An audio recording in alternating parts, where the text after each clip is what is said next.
পবিত্র মসজিদে নববীর অদূরে অবস্থিত এই পরিত্যক্ত বাড়িটি হচ্ছে ফাতেমা রাদিয়াল্লাহু তাআলা আনহার, যেখানে অবস্থান করেছেন জান্নাতি যুবকদের সর্দার ইমাম হাসান ও হুসাইন রাদিয়াল্লাহু তাআলা আনহুমা।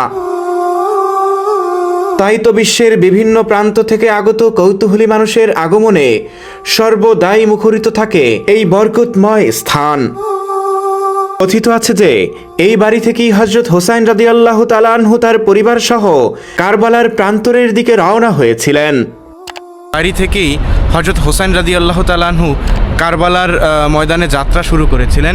এখান থেকেই তিনি তার কন্যা ফাতেমা সুগরাকে রেখে এই বাড়ি থেকেই তিনি যাত্রা শুরু করেছিলেন। এই যে দেখতে পাচ্ছেন, এটা হচ্ছে এই যে বাড়ির প্রবেশ পথ। বাড়িটির ঠিক পাশেই রয়েছে মদিনার জমজম কূপ খ্যাত সুমিষ্ট পবিত্র পানির কূপ, যা মুসলমানদের প্রাথমিক যুগে মদিনার অন্যতম সুমিষ্ট ও পবিত্রতম পানির কূপ হিসেবে বিবেচিত হয়েছে। মদিনার জমজম, হ্যাঁ নতুন শুনবেন হয়তোবা, সবসময় আমরা শুনি মক্কায়ের জমজম, কিন্তু মদিনার জমজম হলো এই।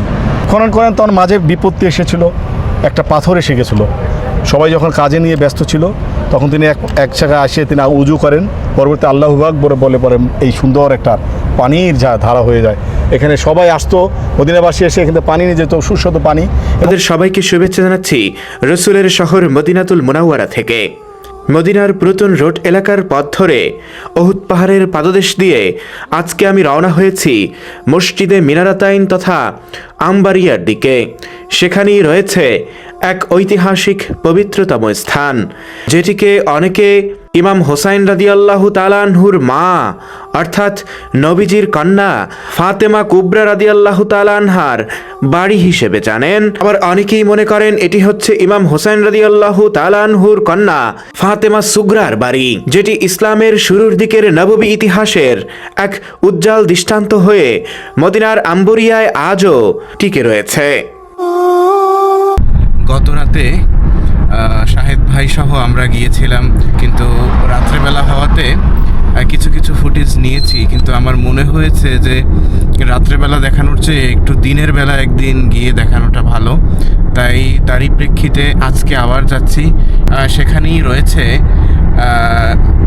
ফাতেমা বিনতে হুসাইন রাদিয়াল্লাহু তাআলা আনহার যে বাড়ি, সে বাড়িও আপনাদেরকে আজকে ঘুরে ঘুরে দেখাবো। আর আমি এখন রয়েছি সেই পাহাড়ের পাদদেশে, যে পাহাড় জান্নাতের পাহাড় এবং মদিনার সবচেয়ে দীর্ঘতম পাহাড়ের মধ্যে অন্যতম জাবালে উহুদের পাদদেশ দিয়েই আমরা এখন সেই দিকেই যাচ্ছি। আজকে এ যাত্রায় আমার সাথে রয়েছে উজবেকিস্তানের এক ড্রাইভার, যিনি বহু ভাষায় পারদর্শী। বিশেষ করে তার মুখে কিছু সাবলীল বাংলা শুনে আমি হতবাক হয়ে গেছি। বাংলাদেশ কেমন আছো? ভালো আছে আলহামদুলিল্লাহ। তুমি কেমন আছো? আলহামদুলিল্লাহ ভালো আছে। বন্ধুরা দেখতে পাচ্ছেন, ও চাচা জায়নামাজ আছে, জায়নামাজ কত? 25 রিয়াল, 25 টাকা। 25 টাকা কত? 10 টাকা। 10 টাকা। أنبارية. هذا أنبارية، نعم. هذا هو هذا مسجد تركية. هذا مسجد تركي. আজও এ পথে যেতে যেতে চোখ পড়ল সেই ঐতিহাসিক তুর্কি মসজিদের দিকে, যেটি হেজাজ রেল স্টেশনের একদম পাশেই অবস্থিত। বন্ধুরা দেখতে পাচ্ছেন, এটি হচ্ছে সেই প্রাচীন অটোমানদের যুগে প্রতিষ্ঠিত হেজাজ রেল স্টেশন। এর পাশেই রয়েছে আরও কিছু দর্শনীয় স্থান। বিশেষ করে হেজাজ রেল স্টেশন থেকে একটু সামনে এগোলেই সাদা গম্বুজের যে মসজিদটি দেখা যাচ্ছে, এটা হচ্ছে মসজিদ সুকিয়া। এটিরও রয়েছে এক সমৃদ্ধ ইতিহাস। ইনশাআল্লাহ ধাপে ধাপে আপনাদের সেগুলো জানানোর চেষ্টা করব। অবশেষে আল্লাহর রহমতে আমরা এসে পৌঁছেছি আমাদের সেই কাঙ্ক্ষিত দর্শনীয় স্থানে। বন্ধুরা, আপনাদের নিয়ে এসেছি সেই আলোচিত বাড়িতে, যে বাড়িটি অনেকে ধারণা করে থাকে এটি হযরত ফাতেমা রাদিয়াল্লাহু তাআলা আনহুর বাড়ি। তো আসলেই কি তাই? আজকে আপনাদের তাই জানানোর চেষ্টা করব।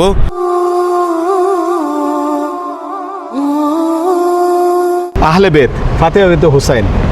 ফাতেমা রাদিয়াল্লাহু তাআলা আমরা জানি নবীজির মেয়ে ছিলেন, তার কন্যা ছিলেন, তার ছেলে হোসেন রাদিয়াল্লাহু তাআলা এবং তার মেয়ে ফাতেমা বিনতে হুসাইন।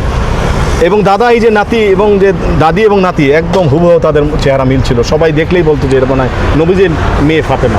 কিন্তু আমার বাড়ির নামে প্রসিদ্ধ, ঠিক আছে। তো কিছু কিছু সৌদি আছে তারা বলে যে এটা তুর্কি আমলের ঘর। কিন্তু ইনি ছিলেন হোসাইন রাদিয়াল্লাহু মেয়ে ফাতেমা বিনতে হোসাইন। এই বাড়িতে তিনি বেঁচে গিয়েছিলেন, কারণ কি? হুসাইন রাদিয়াল্লাহু আনহু একজন মেয়ে ছিল, নাম ফাতেমা, ঠিক আছে, ওনার বাড়ি এটা, ঠিক আছে। তো এটাই এখন প্রসিদ্ধ, ফাতেমার বাড়ি এটা লোকেরা বলে আর কি। আমরা সবাই জানি কারবালার যে যুদ্ধ হয়েছিল সেখানে হোসেন রাদিয়াল্লাহু শহীদ হয়ে যায়, তার ফ্যামিলির সবাই মিলে শহীদ হয়ে যায়। কিন্তু তিনি একটা 8 বছরের সন্তান রেখে যান এইখানে, সেই সন্তানের নাম ফাতেমা। তিনি যেহেতু যেতে পারেন নাই তখন তিনি বেঁচে যান এবং পরবর্তীতে তার যে বাড়ি এটাই এখানে উপস্থিত আছে, সেটাই আমরা দেখছি। চলুন। আর এখানে যারা আসে বেশিরভাগ মনে হয় পাকিস্তানি, তারপরে ইরানি, তুর্কি, বাংলাদেশি, এই 6 দেশের মানুষই এখানে বেশিরভাগ আসে। মদিনার রহস্য ঘেরা এই বাড়িটি মূলত ফাতেমা বিনতে হোসাইনের, অর্থাৎ ফাতেমা সুগরা, শহীদে কারবালা ইমাম হোসাইন রাদিয়াল্লাহু তাআলা আনহুর শিশুকন্যার। ইতিহাস থেকে জানা যায় তিনি এখানেই বসবাস করেছিলেন বলে জনশ্রুতি প্রচলিত রয়েছে। মানুষের মুখে মুখে ভেসে বেড়ানো বর্ণনায় শোনা যায় কারবালার প্রান্তরের উদ্দেশ্যে যাত্রা শুরুর আগে ইমাম হোসাইন এই বাড়ি থেকেই রওনা হয়েছিলেন। ঠিক সে সময় তার অসুস্থ শিশুকন্যা ফাতেমা সুগরাকে এখানেই রেখে যান, আর পরিবার পরিজনের অন্য সব সদস্যদের নিয়ে তিনি কারবালার হৃদয় বিতরক প্রান্তরের দিকে যাত্রা শুরু করেছিলেন। ইতিহাসের আবেগময় সেই স্মৃতি আজও এর দেয়াল জুড়ে নীরবে কথা বলে। তাই তো বিশ্বের বিভিন্ন প্রান্ত থেকে আগত পর্যটক ও জিয়ারতকারীদের অন্যতম আগ্রহ ও আকর্ষণের কেন্দ্রস্থল হয়ে উঠেছে এই ঐতিহাসিক পরিত্যক্ত বাড়িটি। বন্ধুরা, আমি এখন দাঁড়িয়ে আছি, হয়তো এই প্রবেশ পথ দিয়ে হযরত আলী রাদিয়াল্লাহু তাআলা আনহু, হযরত হোসাইন রাদিয়াল্লাহু তাআলা আনহু প্রবেশ করতেন। এই বাড়ি থেকেই হযরত হোসাইন রাদিয়াল্লাহু তাআলা আনহু কারবালার ময়দানে যাত্রা শুরু করেছিলেন। এখান থেকেই তিনি তার কন্যা ফাতেমা বা ফাতেমা সুগরাকে রেখে এই বাড়ি থেকেই তিনি যাত্রা শুরু করেছিলেন। এই যে দেখতে পাচ্ছেন, এটা হচ্ছে এই যে বাড়ির প্রবেশ পথ থেকে ভিতর পর্যন্ত সব কিছু ওই যে দেখা যাচ্ছে, দেখুন। মূলত হচ্ছে কি মনে করেন, ইসলামের ভক্তি শ্রদ্ধা কিন্তু বাংলাদেশ পাকিস্তান বেশি, ঠিক আছে। তারা অতিভক্তি হিসাবে মনে করে যে এই স্থানের মাটিটা অনেক পবিত্র, এই মাটি নিয়ে মনে করেন কোনো কিছু করলে হয়তো এটা উপকার হইতে পারে, এই হিসাবে কিন্তু নেই মূলত অতিভক্তি। কিন্তু জ্ঞান, ইসলামিক জ্ঞান না থাকার কারণে এটাতে অনেক সময় এটা শিরিকের পর্যায়ে চলে যায়, এটা কিন্তু অনেকে এটা বোঝে না, বুঝতে পারছেন। এই হিসাবে কিন্তু অনেক মানুষ এখানে মাটি সাটি নিচ্ছে আমরা দেখছি। তো বিভিন্ন সময় সর্দি সরকারের যারা লোক আছে দায়িত্বে, তো বেশি মানুষ এখানে ভিড় হইতে দেয় না, ওই আসে চলে যায় এই দূরের মধ্যে। ধরেন যে জায়গাগুলো নিদর্শন জায়গা বা তারা পবিত্র স্থান মনে করে, এগুলার একটু বাউন্ডারি দিয়ে রাখে। আচ্ছা, বাউন্ডারি দিয়ে রাখার 2টা কারণ হতে পারে। একটা হচ্ছে যদি এটা খোলা থাকে তাহলে মানুষ এখানে শিরিক করবে। আমরা দেখছি এখানে বাইরে থেকে মানুষ ওই তারের মধ্যে ফেটে গোসাতে, বেশিরভাগ পাকিস্তানিরা করে এইরকম অতিভক্তি হিসাবে, তো এটা শিরিক করতেছে, কথা বলছে। তো বাউন্ডারি দেওয়ার আরও কারণ হতে পারে এটাই যে জিনিসটা যাতে মানুষ এখানে বেশি ভিড় না করে। আর এমনিতেই কোনো মানুষ এখানে দাঁড়াইতে দেয় না, গাড়িগুলো দাঁড়াইতে দেয় না, সৌদি গভর্নমেন্টের মতো আছে। আচ্ছা আচ্ছা, ও তারা বিভিন্ন গাড়ি আসলে পরে সরাইয়া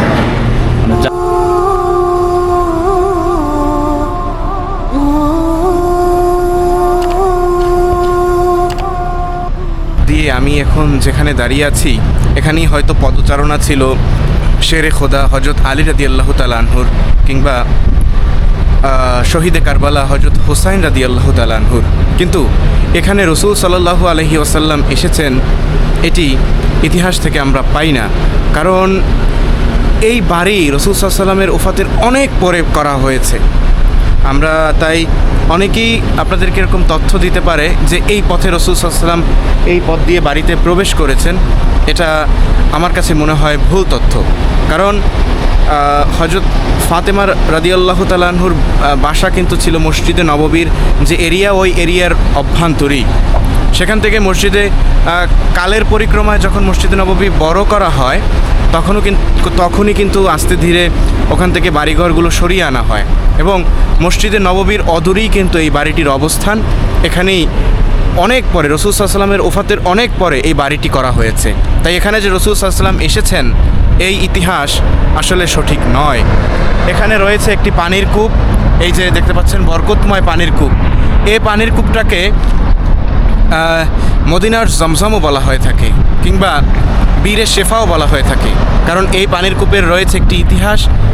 মদিনার জমজম, হ্যাঁ নতুন শুনবেন হয়তোবা, সবসময় আমরা শুনি মক্কায়ের জমজম, কিন্তু মদিনার জমজম হলো এটা হলো ফাতেমা বিনতে হোসাইন রাদিয়াল্লাহু তাআলা। ফাতেমা বিনতে হোসাইন হলো আমাদের হোসেন রাদিয়াল্লাহু তাআলার মেয়ে, যিনি আল্লাহর সুবহানাহু ওয়া তাআলার কৃপায় বেঁচে গিয়েছিলেন এবং তার বাড়ি ছিল এটা।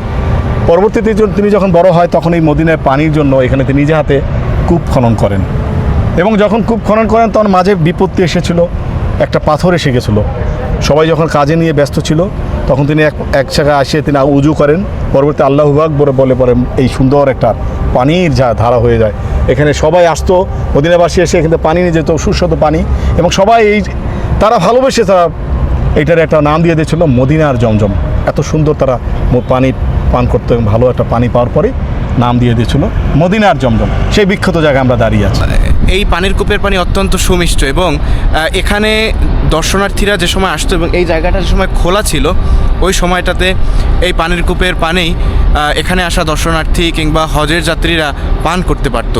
কিন্তু এখানের এই যে বাড়িটা হজরত ফাতেমা বিনতে হোসাইন রাদিয়াল্লাহু তাআলা আনহার কিংবা ফাতেমা সুগরার যে বাড়িটা, এই বাড়িটারকে কেন্দ্র করে যখন বাংলাদেশ থেকে আসা, ভারত এবং পাকিস্তান থেকে আসা, বিশেষ করে পাকিস্তান থেকে আসা মানুষজনের শিরক বিদআত শুরু হলো, বাড়ির ইট থেকে শুরু করে এখানকার ধুলা মাটি এগুলো খুলে খুলে নিতে শুরু করলো, তখনই কিন্তু এই যে মিনিস্ট্রি অফ হেরিটেজ থেকে এইটাকে আটকিয়ে দেওয়া হয়েছে। মানে এই যে কাঁটাতারের বেড়া দিয়ে দেওয়া হয়েছে, বাহির থেকে দর্শনার্থীরা এখানে ঘুরতে পারবে কিন্তু এর অভ্যন্তরে কেউ প্রবেশ করতে পারবে না এবং এখান থেকে কেউ ইট খুলে নিয়ে যেতে পারবে না।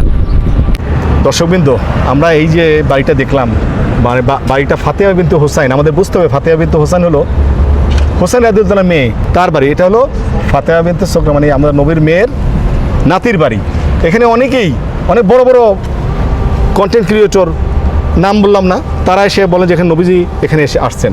নবীজি এখানে আসার প্রশ্নই আসে না, কারণ নবীজি আমরা জানি 10 হিজরিতে ইন্তেকাল করেন, আর এই সব বাড়িগুলো তারপরে করা, মানে তার 3rd 4th জেনারেশনে করা। তো অতএব আমাদের হিস্ট্রি জেনেই কথা বলা উচিত।